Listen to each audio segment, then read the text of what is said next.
आपण दौंड तालुक्यातील वाघारी या ठिकाणी आहोत। या ठिकाणी आज जगद्गुरू संत तुकाराम महाराजांच्या पालखीचं आगमन होतंय आणि त्याच अनुषंगाने या ठिकाणी न्यू अंबिका कला केंद्र आहेत। या वारकऱ्यांसाठी एक आरामदायी आणि मनोरंजन होण्यासाठी काही नृत्यांचं आयोजन केलं होतं। त्याच अनुषंगाने आपण त्यांच्याकडे जाणून घेणार आहोत की कशा प्रकारे आपण या ठिकाणी कार्यक्रमाचं आयोजन केलेलं आहे आणि तुम्ही जेवणाची व्यवस्था देखील केलेली आहे। त्याच अनुषंगाने आपण त्यांच्याकडून माहिती घेणार आहोत। काय सांगाल आपण कशा प्रकारे या ठिकाणी कार्यक्रम केले? गेल्या 32 वर्षांपासून ही परंपरा चालू आहे। आमचे थिएटर मालक डॉक्टर अशोक जाधव, जयश्री अक्का जाधव यांनी जी काही परंपरा चालू ठेवली आहे, त्यांच्या परंपरेतूनच आम्हाला कलाकारांना सेवा करण्याची संधी मिळते। आज सकाळपासून किती लोक या ठिकाणी वारकरी येऊन गेले आणि या 10 ते 11 हजार वारकरी येऊन जेवण करून मनोरंजन करून गेले।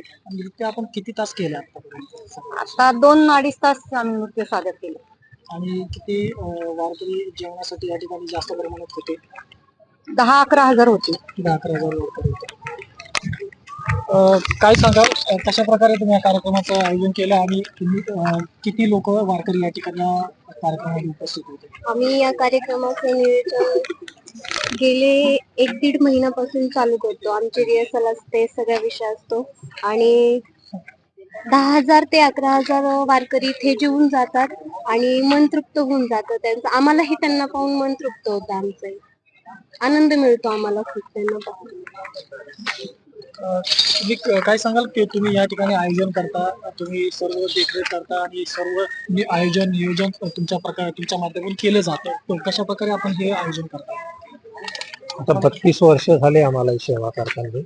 आमचे कलावंत आणि सगळे कलावंत याच्यामध्ये मेहनत करतात आणि कलावंतही पैसे जमा करतात आणि स्वतः आम्ही पैसे त्याच्यात टाकतो आणि ही सेवा 10 ते 11 हजार लोकांना, वारकरी लोकांना जेवणाचा कार्यक्रम आम्ही करतो आणि ही सेवा अशी आमच्या हाताने घडावं अशी पांडुरंगाला आम्ही प्रार्थना करतो। आपल्यासोबत वारकरी देखील आहेत, त्यांच्याकडे देखील जाणून घेणार आहोत। कसा वाटला कार्यक्रम? कार्यक्रम हे चांगलाच करतात।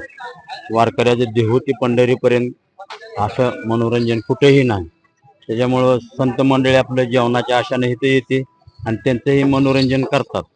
1-2 तास बसतात, आपल्या मार्गाने आपण निघून जातात। हे काय वाईट करत नाही, ते चांगलंच आहे। वारकरी संतांचंही मनोरंजन चांगलं आहे असं एवढं सांगाल बाबा?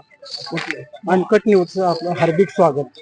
आम्ही मधुकर बाबुराव कुंभार, इंदापूर तालुका अंथुर्णे इथून आज देहू पासून ते पंढरपूरपर्यंत असा कार्यक्रम कुठंच नाही।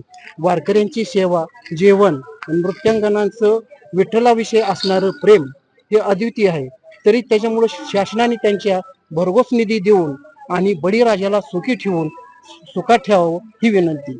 एक भावगीत म्हणतो, पंढरपुरात या पंढरपुरात काय वाजत गाजत, काय वाजत गाजत, सोन्याचं बाशिंग लगीन देवाचं लागत, सोन्याचं बाशिंग लगीन देवाचं लागत। पाहिलं की कशा प्रकारे या ठिकाणी आयोजन केले जातं। वारकरी संप्रदायातील जे नागरिक आहेत, लोक आहेत, श्रद्धाळू आहेत, ते देखील या ठिकाणी मनोरंजन त्यांचं झालेलं आहे, त्यांना आराम या ठिकाणून मिळत आहे। आणि त्याचबरोबर वारकऱ्यांनी असं देखील सरकारला विनंती केलेली आहे की न्यू अंबिका कला केंद्र आहे त्यांना भरघोस निधी देखील शासनातर्फे देण्यात यावा आणि अशा प्रकारे त्यांना सेवा करण्याची संधी द्यावी अशी देखील त्यांनी सरकारकडे मागणी केली आहे। पवन साळवे, न्यूज अनकट, दौंड।